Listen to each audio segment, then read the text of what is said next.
Алдымызда қанша сауал тосылды. Өмір бізді ерті бейне. Сәби кезім. Бір күн айтын досымда ертіп бардым нағашымның үйіне.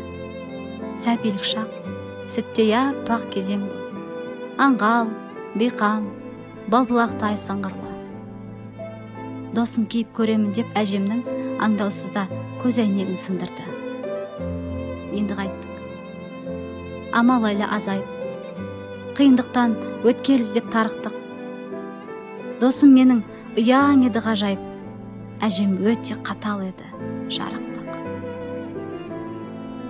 Бала мұнша бола мекен мазасыз.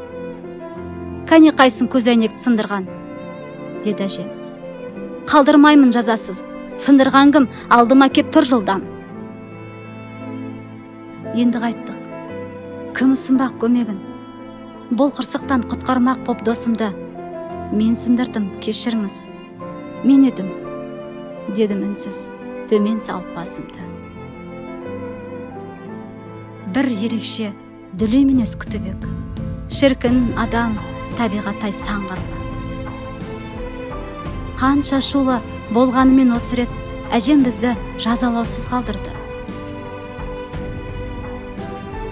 Лезде қайта көтеріліп еңсеміз, көңіліміздің айдынынан күн күлді. Сол сәттінің сыбыр етті. Сенбеңіз, көз әйнекті қонақ бала сындырды. Әжем кенет ашу болып күйгелеп, ашу болып аң-таң болып қалды да, жүр бері деп, құлағымнан сүйрелеп, ертіп барды нағашымның алдына. Қой бәйбіше, дау тудырма бекерге, деп нағашым әңгімесін жалғады. Айып бекен, өзін тосып қатерге, ер жігіттің досын қорғап қалғаны. Достық деген ізгіліктің алаңы, оған куә ғасырлар мен замандар. Отанын да сатып кете алады, қиын шақта досын сатқан адамдар.